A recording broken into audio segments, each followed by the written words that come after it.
massive, unstoppable, deadly. A level of destruction that was, over hundreds of miles of the coastline. We'll travel the globe investigating some of the world's most devastating tsunamis. Each bigger than the last, each packing more punch, each taking us one step closer to a mega tsunami. A wave that will not just rewrite the record books, it will erase them.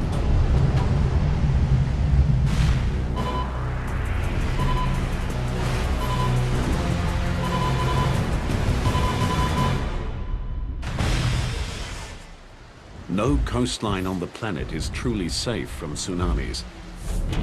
They're caused by massive displacements of water, triggered by the Earth's most powerful forces, earthquakes, landslides, and volcanic eruptions. As long as we have earthquakes on Earth and landslides, the various phenomena that create tsunamis, we're going to have tsunami waves. It's just a matter of time when the next one strikes. Tsunamis are dramatically different from the typical waves that constantly sweep across the planet. They can travel faster than 800 kilometers per hour. They can stretch for thousands of square kilometers across the ocean's surface. It's a good 15, 20 feet tall. Easy. They strike with huge mass and terrifying velocity. The most common method of gauging their height is run-up, the wave's highest point of impact on land. Each tsunami profiled here has a higher run-up than the last. Over 100 major tsunamis have struck in the past 100 years, killing hundreds of thousands and destroying billions of dollars of property. But they are not the biggest tsunamis to strike the planet. Scientists have found startling evidence that even larger waves have occurred in the past, mega tsunamis. These things have been described as culture-ending events. Experts believe that a mega tsunami lies in our future. To understand its power, scale, and potential, we'll first investigate 5 of the most destructive tsunamis of the past 60 years. Each has its own character, each has its own story, each brings us closer to a mega disaster.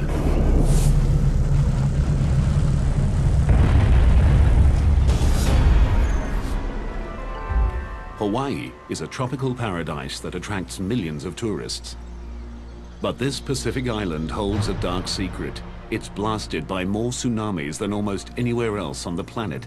The Hawaiian Islands, sitting as they do in the middle of the Pacific Ocean, are affected by tsunamis from all regions of the Pacific. The Ring of Fire is a volatile fracture zone surrounding the Pacific Ocean plate. 90% of the world's earthquakes occur here.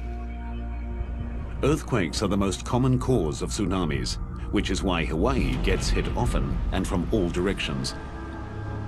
Destructive tsunamis struck here in 1837, 1868, 1877, 1923, 1946, 52, 57, 60, and 64.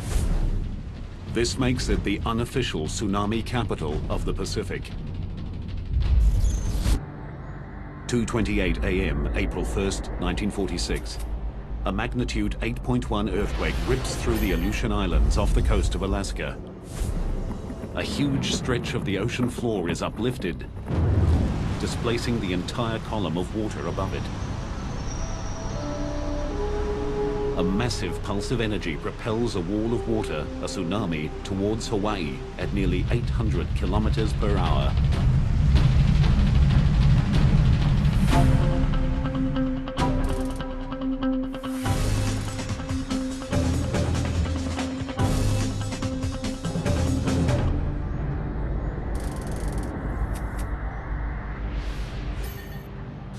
(3,800 kilometers away in the small seaside village of Laupahoehoe, children and teachers gather to prepare for the day's classes. Marsu McShane is one of the teachers. We were in our cottages, and the Akionas who lived in that house that's no longer there knocked on our door and said, "Come see the tidal wave." At first glance, it's deceptively innocent. We looked over, and the wave ocean sucked out, and then it came in a little bit more, like emptying a bathtub, and sucked out again. And we said, this is a tidal wave? I don't think much of that. What Masu doesn't know is that tsunamis are not single waves. They move forward in what's known as a tsunami train, a group of waves of many different sizes. First waves are seldom the largest, so what appears to be insignificant is actually the precursor to something much, much bigger. And then it did it again. And this time, it went in further and sucked out more. And we thought, a twin tidal wave, how interesting and odd. As the water recedes, an extraordinary 152 meters, Masu and her roommates pose for a photograph. Masu stands captivated while a third wave approaches. Famous last words, I said, I hope this will be a big one. And it kept coming. And that was the first time we ever thought to be afraid. As the tsunami approaches shore, it behaves like a giant train wreck. The front of the wave slows while the back continues to push. The wave's energy is compressed, forcing it to stand and lift out of the sea. This got bigger, and so we dropped the camera, ran inside. I can remember the water just crashed in the windows. The roof fell down. The wave tosses Masu like a rag doll, at first in towards the school, but then suddenly out towards the sea. And I knew I was going to die. Masu spends the next 9 hours clinging to debris before finally being rescued. She is the only lucky one. All of her roommates perish. At the school, 16 children and 5 teachers are lost. But the tsunami is not finished with Hawaii. 37 kilometers south of Laupahoehoe, the sleepy trading town of Hilo Bay is also caught unawares.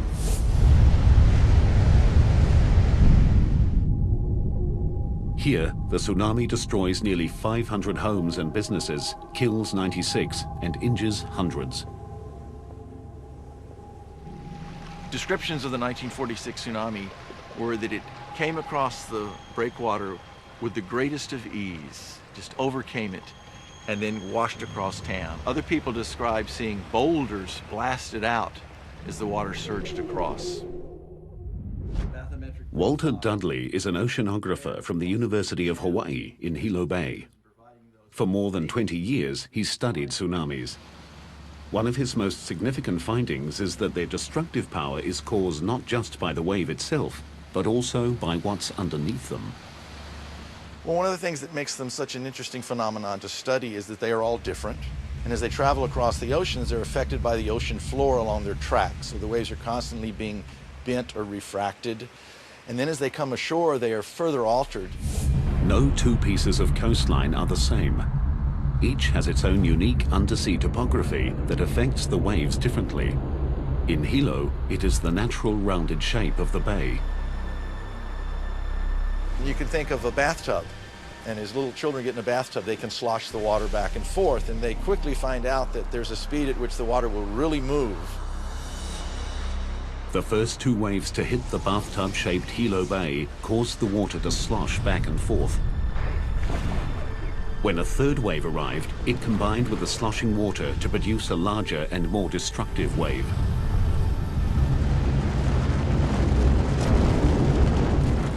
It pretty much wiped out everything that was on the ocean side of town. In the main parts of downtown, it picked up the railway and it twisted the railway rails into pretzels. The third wave reached a run-up height of 9 meters. It destroyed most of the foreshore of Hilo Bay. But less than 15 years after the 46 disaster, Hawaii would again be hit by a deadly tsunami. A wave bigger than the last that would defy logic and bring Hilo to its knees once more. On May 22, 1960, the largest earthquake in recorded history ruptures the Earth's crust off the coast of Chile. 1,000 kilometers of the ocean floor is violently thrust up 20 meters, spawning a monster tsunami. It's so huge and powerful that it crosses the entire Pacific Ocean, slamming into Hawaii on the way.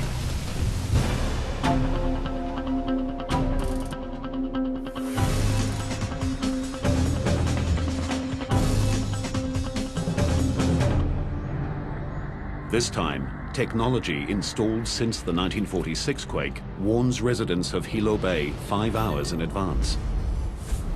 But the warning falls on deaf ears.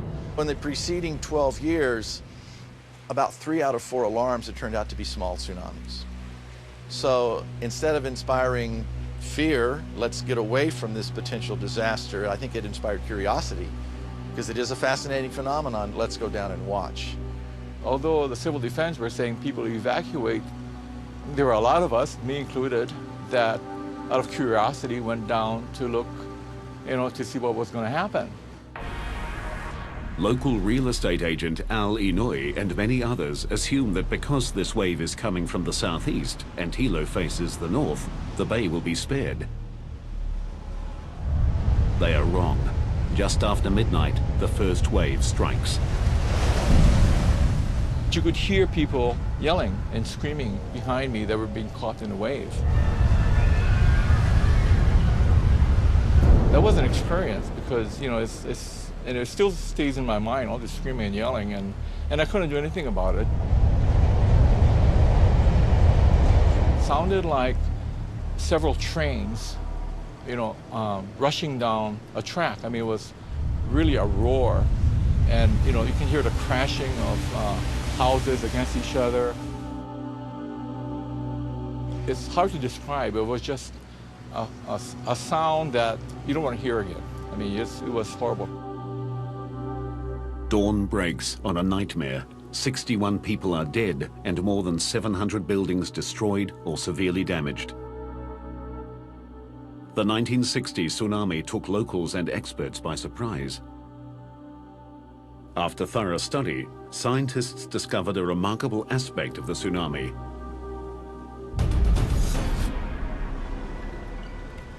As the wave reached the shallow water off the southeast coast of the island, the middle of the wave slowed, while the outside of the wave kept moving, causing the wave to wrap around the island.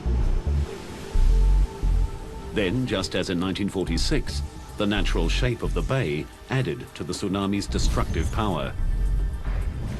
This time, the largest wave had a run-up height of 10.5 meters, 1.5 meters higher than in 1946. But Hawaii wasn't the only location struck by the monster tsunami. It roared thousands of kilometers across the Pacific, striking virtually every coast, including Japan, where 122 people died. Tsunamis have an incredible amount of energy, and as they travel across the ocean, they use up very, very little of that. It's when they come ashore that all that energy is unleashed. The 1946 and 1960 tsunamis gave scientists new insights into the complex behavior and ocean-crossing power of these giant waves. But when a local tsunami hits Japan, it strikes with larger and more powerful waves than the 46 and 60 Hawaiian tsunamis combined. And there's no time to evacuate. And later, a tsunami that combines sudden impact with awesome size, a mega disaster. The 1946 and 1960 Hawaiian tsunamis had run-up heights of 9 and 10.5 meters. Shaped and intensified by the ocean floor and coastline, they smashed the island communities with unexpected force. But there's another tsunami hotspot where a larger and more deadly wave struck without warning. Second only to Hawaii, Japan is the most tsunami-prone location in the Pacific. The Japanese have been hit so many times by these giant waves that they created the word tsunami, meaning harbor wave, to describe these terrifying events. These waves can come from as far away as Chile or as close as 80 kilometers offshore. The locally generated tsunamis pose the greatest danger. They strike within minutes of being formed and with awesome power.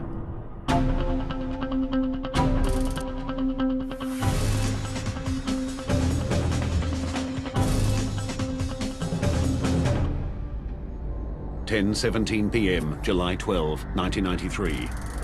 A magnitude 7.8 earthquake rips the ocean floor off the coast of Hokkaido.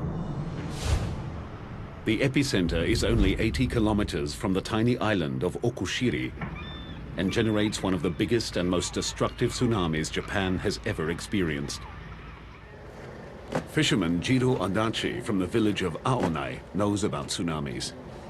He survived one 10 years earlier that also hit Okushiri. When Jiro feels the earthquake, he knows a tsunami is probable.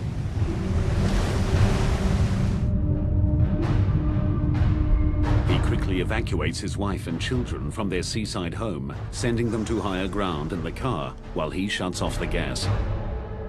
He moves swiftly, but not swiftly enough. Just 4 minutes after the quake, the first wave hits him with overwhelming force as it surges to an incredible 15 meters. It started to pull me back into the sea. I held on to something and thought that I must run to the mountain. Somehow, Jiro manages to find firm ground.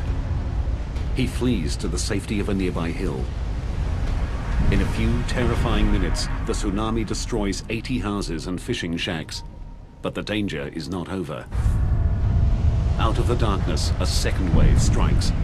Homes, boats, cars and trucks spared by the first wave are smashed to pieces. Fires erupt as gas pipes burst. Aonai is under siege. Jiro and other survivors rush to the waterfront to help the injured. We heard people shouting for help. They were calling, "Help me, help me." I heard a lot of voices, women's voices and children's voices. Suddenly, amidst the cries for help, Jiro hears something that chills his heart. Suddenly I heard a familiar voice between wave breaks, so I shouted, "Achan, is that you, Achan?" And then I heard, "Daddy." I heard that from the darkness. His young daughter is somewhere in the raging sea. As Jiro's family fled, the tsunami's first wave rolled their car and hurled them into the ocean. Jiro dives into the turbulent waters.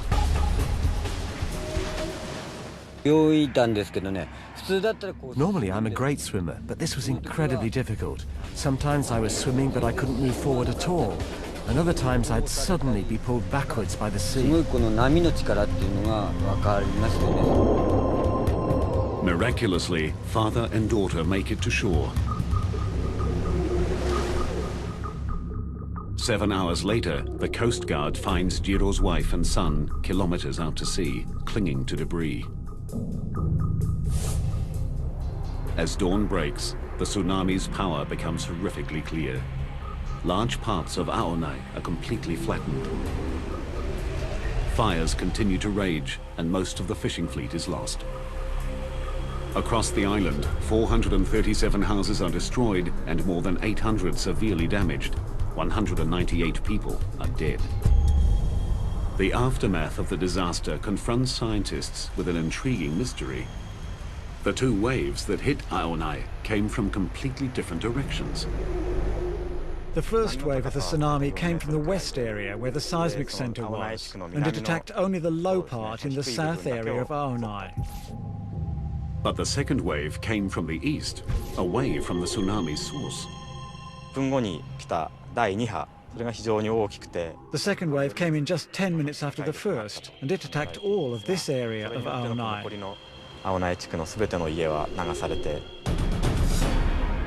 The first wave that hit the west coast of Okushiri came directly from the source. But then, just like in Hawaii, the tsunami wrapped around the island, creating a second wave that struck Aonai from the opposite direction. But the wraparound effect does not explain why the tsunami hit Okushiri with such brutal force. The reason is the extreme proximity of the event which created the tsunami. After a tsunami is generated, it radiates out like ripples on a pond. As the ripples expand wider and wider, the energy spreads out over a larger area. The closer the source of the tsunami is to the impact zone, the more concentrated the energy. Okushiri was only 80 kilometers from the source, so it received the full brunt of the tsunami. Just north of Aonai, the waves reached a staggering 31 meters. Today, the legacy of the 1993 tsunami is set in concrete. Huge walls up to 11 meters high and extending 14 kilometers along the coast stand guard against the sea. Powerful steel gates protect river mouths, and the harbor is bolstered by concrete blocks to reduce wave impact. These ramparts against the waves are stronger than normal sea walls for good reason. The forces they must withstand are utterly different. Normal waves form through the transfer of energy from the wind to the ocean surface. Tsunamis are generated by phenomenal transfers of energy. Even the largest wind waves have a maximum wavelength from crest to crest of a few hundred meters. Tsunamis can have wavelengths of hundreds of kilometers. When they hit, they keep coming and coming. In a unique experiment, scientists in Japan are measuring the impact of those forces. At this lab in Kanagawa, engineers are using the largest man-made tsunami in the world to help design stronger coastal structures.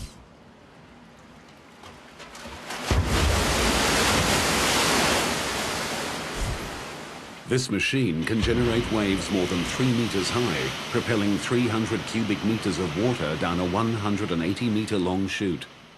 The best thing is to know the characteristics of the power of tsunami in each situation and build buildings according to those characteristics. Taro Arikawa leads a team that measures the power of tsunamis under controlled conditions. This tsunami is only 2/3 of a meter high, but it strikes with 1 ton per square meter of power. And extending 14 kilometers along the coast, stand guard against the sea. Powerful steel gates protect river mouths, and the harbor is bolstered by concrete blocks to reduce wave impact. These ramparts against the waves are stronger than normal sea walls for good reason. The forces they must withstand are utterly different. Normal waves form through the transfer of energy from the wind to the ocean surface. Tsunamis are generated by phenomenal transfers of energy. Even the largest wind waves have a maximum wavelength from crest to crest of a few hundred meters. Tsunamis can have wavelengths of hundreds of kilometers. When they hit, they keep coming and coming. In a unique experiment, scientists in Japan are measuring the impact of those forces. At this lab in Kanagawa, engineers are using the largest man-made tsunami in the world to help design stronger coastal structures.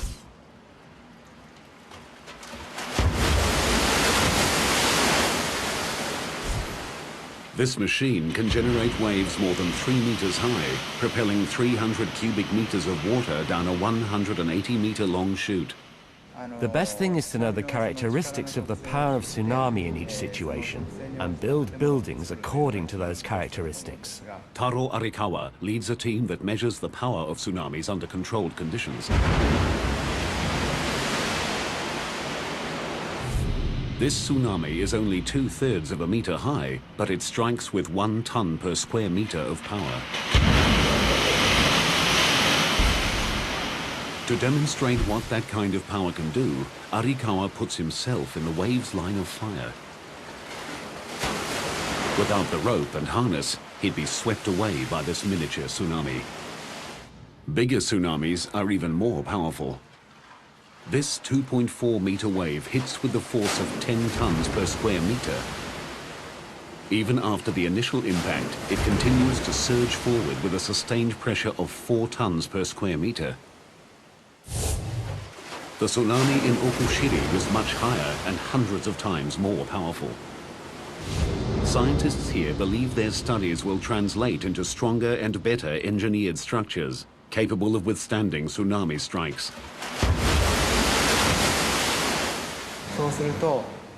Once we can reduce the power, the reduced destructive power of tsunami coming ashore would not cause as much damage. The Okushiri event shows how destructive a local tsunami can be. It strikes with undiluted power and too quickly to respond. But that disaster was eclipsed by a far bigger and more deadly tsunami.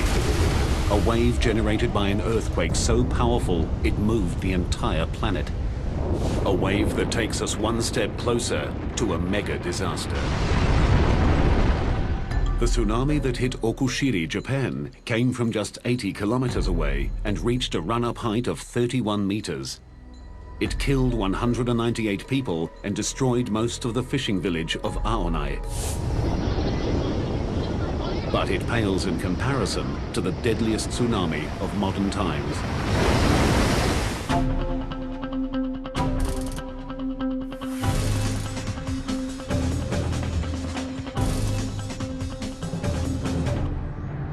(7:58 a.m. December 26, 2004).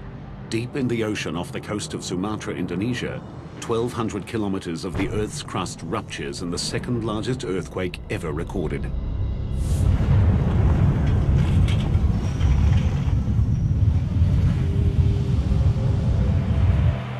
The 9.3 quake shatters buildings and destroys lives. But it is just a forerunner of an even more horrific disaster.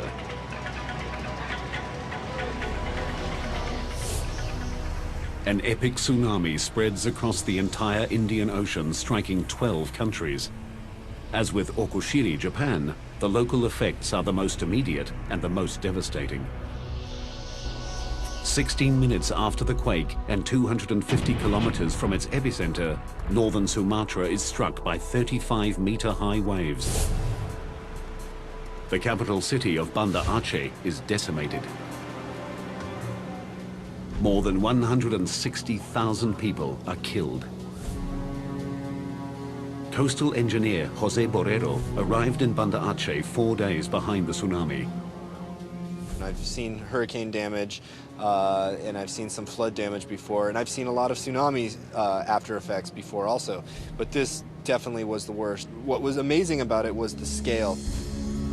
70% of all buildings in Banda Aceh are flattened.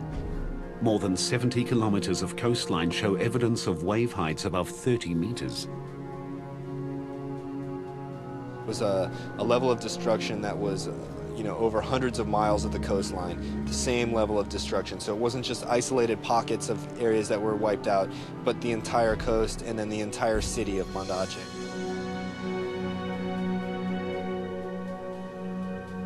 An hour and a half after Banda Aceh is leveled, the tsunami strikes Thailand.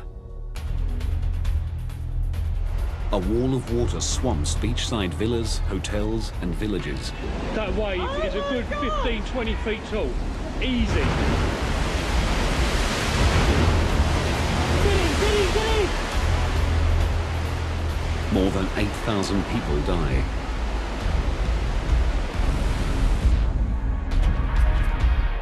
(2,000 kilometers to the west, on the island nation of Sri Lanka, 100 billion tons of water surges inland, killing 35,000 people and leaving another 500,000 homeless.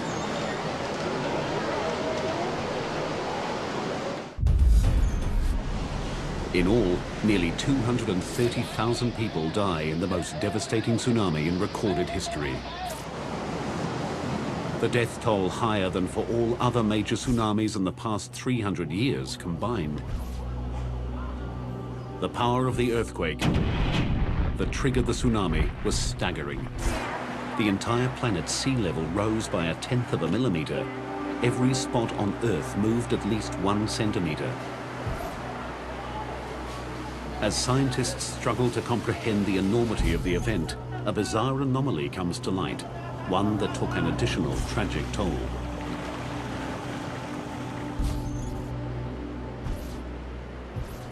The morning of December 26 is quietly dawning on the peaceful shores of Galle, Sri Lanka. British tourists Camilla and Dominic Welby are sleeping in their beachside bungalow with their 11-year-old son, Hector. Suddenly, Dominic is wakened by a strange noise. I went outside onto the veranda and I noticed that the water, which should have been at low tide, was up against the wall of the garden. What Dominic is seeing, without realizing it, is the first sign of the tsunami. At the point of its creation, the bottom of the tsunami, called the negative wave, went east towards Thailand and Indonesia, while the top, called the positive wave, went west towards Sri Lanka. When the bottom of a wave arrives first, gravity sucks the water out, lowering the sea level. When the top of a wave arrives first, it comes like a flood. This is what the Welbys are experiencing. I didn't know what it was. And at that moment, the floor exploded. The tsunami rushes in, destroying the bungalow. The force of the water was phenomenal. You know, to be exploded out of your bed, you know, to feel a piece of furniture just be thrown up into the air and to be thrown off it and to have to jump. It's just very weird. And to then be sucked out and tossed around like being in a washing machine. The couple grab their son and scramble into the bathroom. With each wave, with the intensity of each wave, it would fill up the shower cubicle completely. We would be swirling around underwater, trying to, you know, regain our purchase on whatever we could find. As the waves continue to pound, the concrete walls of the bathroom begin to crumble. Hector is trapped under a large piece of concrete, struggling to keep his head above water. The idea of your child dying before you it's nothing worse. A third wave surges over Hector's head. He's seconds from death. But instead of drowning him, miraculously, it lifts the concrete slab off his foot and releases him. The wave that's caused so much death in this one instance is life-saving. But mostly, the peculiar behavior of tsunami waves proves deadly. Surging forward and sucking back, billions of tons of swift-moving water carry a dangerous mass of deadly projectiles. Broken timber, glass, metal, and vehicles. The third wave turned Galle into one of the hardest hit areas in the nation. As the people of Sri Lanka struggle to recover, tsunami scientists like James Goff arrive in the devastated nation. One of the really difficult things when you go into these areas is you are going there because you have a mission to learn about the tsunami.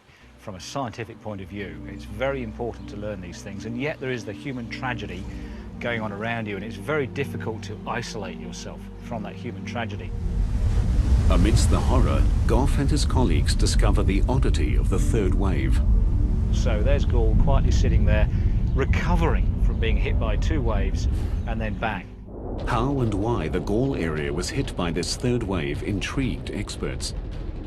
Where did it come from? The first clue in the mystery was uncovered by looking at a global map. Sri Lanka is directly in the line of fire of the tsunami. Sri Lanka was basically staring down the barrel of a loaded gun in a way. The second clue came only after careful analysis of the tsunami's unique behavior. So the tsunami wave goes all the way past Sri Lanka, heading off to the east coast of Africa. But on the way, whack, it hits into the Maldives, and a lot of the energy is reflected back from the Maldives, and the first place that hits is Galle. The tsunami was so powerful, its reflected energy carried a third wave 800 kilometers back across the Indian Ocean. In total, over 4,000 people died in the Galle region. The tragedy confirmed scientists' theories about the phenomenal reflective power of tsunamis. The Indian Ocean tsunami continues to provide scientists with complex and compelling new data, most of which is still being processed. It's really difficult to say right now what the Boxing Day tsunami taught us compared to what we didn't know before, because it's taught us so much. It taught us that we actually don't know a lot and that we have a lot more to learn. What the Welbys learned is that life is fleeting and precious. In appreciation for their survival and in recognition of the thousands that did not, they spearheaded a fundraising effort back home in England. To date, they've raised $25,000 for the people of Galle. Many mysteries about the Indian Ocean tsunami remain unanswered. One of the biggest questions is how the highest waves could possibly have reached a staggering run-up height of 35 meters. Far beyond what had been thought physically possible by an earthquake-triggered tsunami.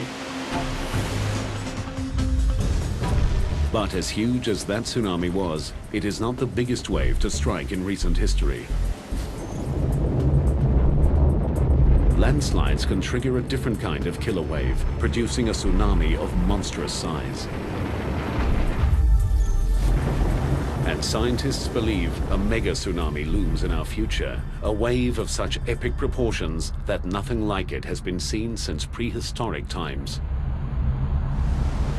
The 2004 Indian Ocean tsunami unleashed a series of enormous and deadly waves that had run-ups of 35 meters.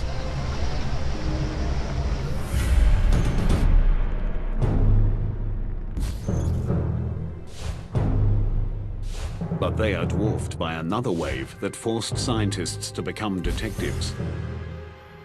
What they discovered was a new kind of tsunami, one of unimaginable size and power.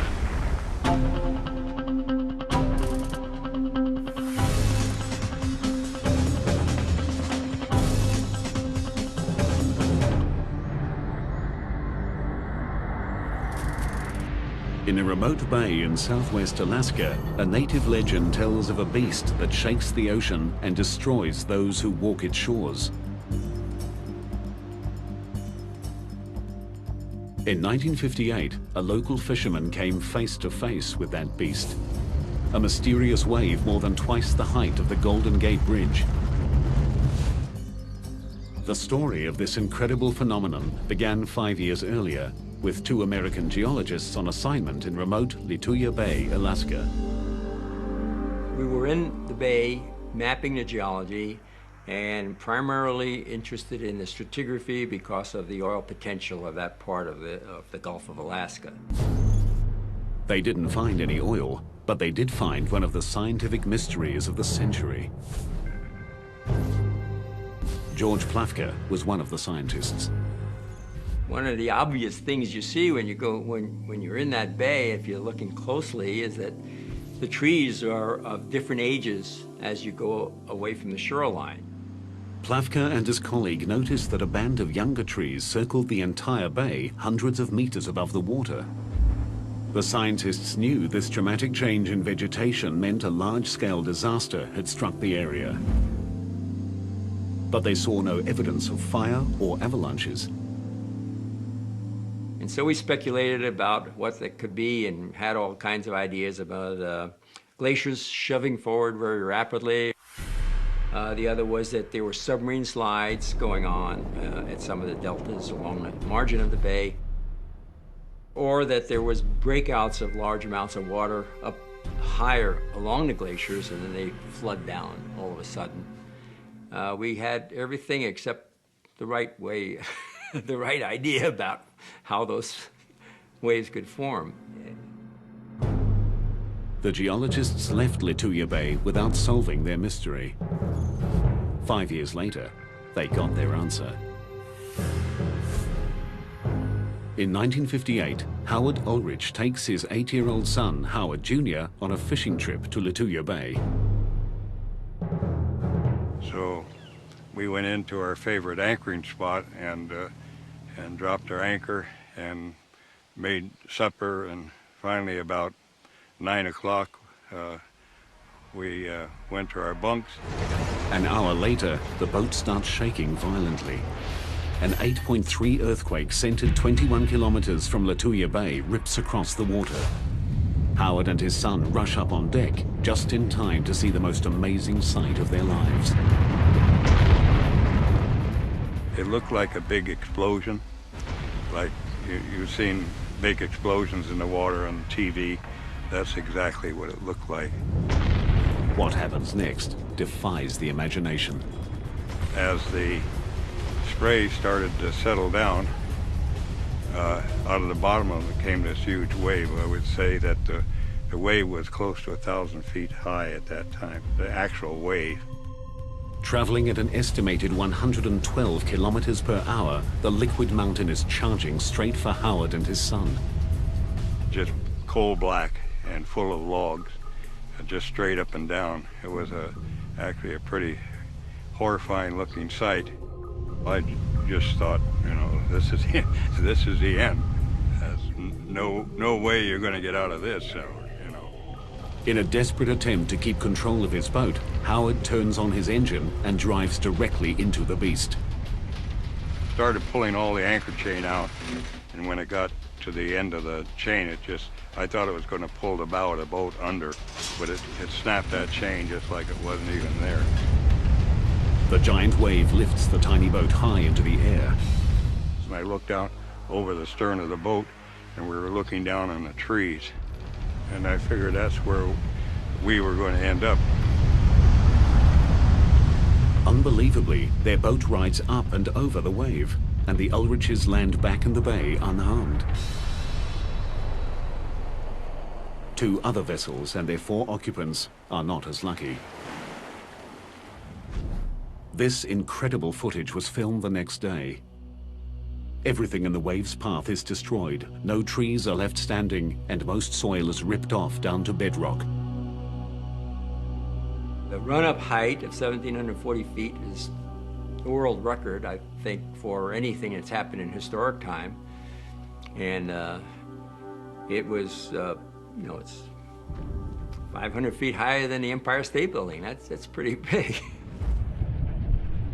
The earthquake felt by Howard triggered a massive rock slide, sending 30 million cubic meters of mountain hurtling into Lituya Bay. The debris slammed into the water, creating the giant wave. It just swooped down a very steep slope and ran out into the fjord and basically forced all the water out of that little arm in front of the glacier and shot it up over the ridge that was on the other side. One mystery remained. The amount of water displaced exceeded the amount of land that fell into the bay. It took 42 years to solve this mystery. Scientific models determine that the rapidly moving landslide created an air pocket behind the wave, preventing the water from sloshing back. The force of the air pocket combined with the size and weight of the landslide shot the water out of the bay like a missile. It would be the same as if you took a paddle and ran it down and pushed into the water full speed at a high velocity. Just push all the water right out. The effects of the giant Lituya Bay wave remain clearly visible today. The event rewrote the history books and changed our understanding of tsunamis forever. Landslides can and do produce waves far larger and more destructive than ever thought possible. Lituya Bay's desolate location limited the damage caused by the giant tsunami. But should an even bigger landslide-generated wave strike a major city, the result will be a mega disaster.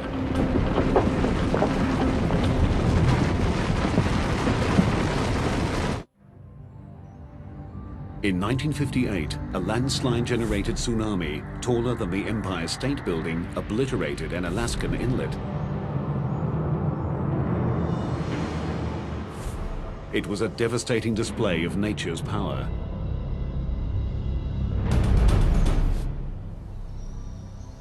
But across the Pacific Ocean, on the gentle slopes of Oahu, Hawaii, scientists have uncovered evidence of a potential disaster that would dwarf the Indian Ocean and Latuya Bay tsunamis combined.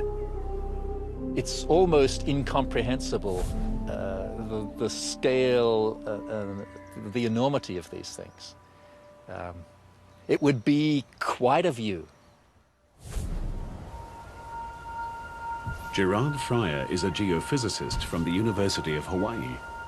He uses advanced computer modeling and field data to forecast tsunamis. His research has uncovered a potential wave so big that even the best-laid evacuation plans may not be enough. These things have been described as culture-ending events. The state would essentially be knocked back to the Stone Age. This mega tsunami would combine the dizzying height of a landslide-triggered wave with a tsunami that strikes a densely populated landmass, in this case, Hawaii.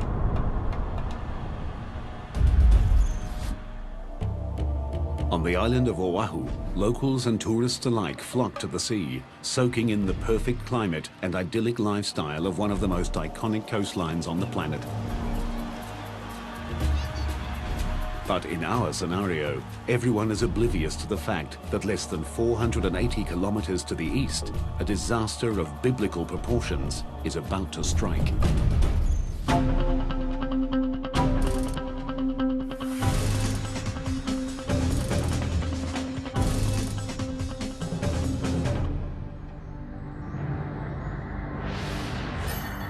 The mega disaster is triggered by the eruption of the world's largest volcano, Mauna Loa, on the big island of Hawaii.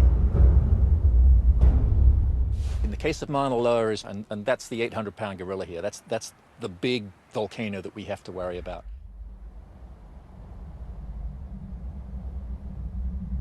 As Mauna Loa is preparing for eruption, the southwest rift zone of Mauna Loa inflates with magma.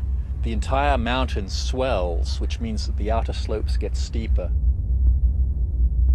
There are probably a succession of small earthquakes, and then maybe a big earthquake that shakes loose this very steep western flank of the volcano.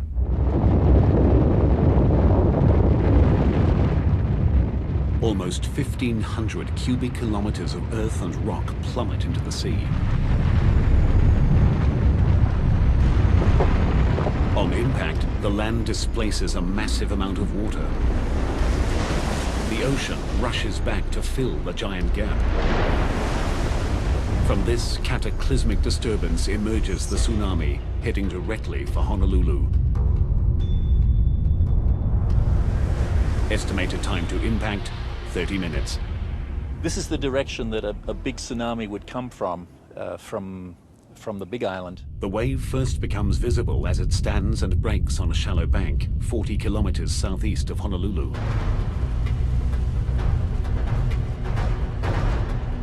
You'd see the sea rear up in front of you. It would be huge. It would rise up above you the size of a building, the size of a 10-story building. Surging inland at up to 70 kilometers per hour, the tsunami slams Honolulu.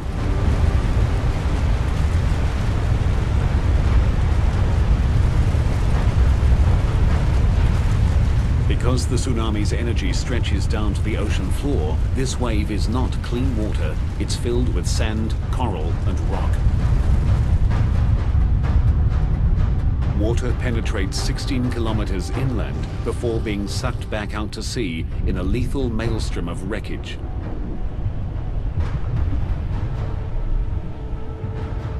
It annihilates nearly everyone and everything in its path.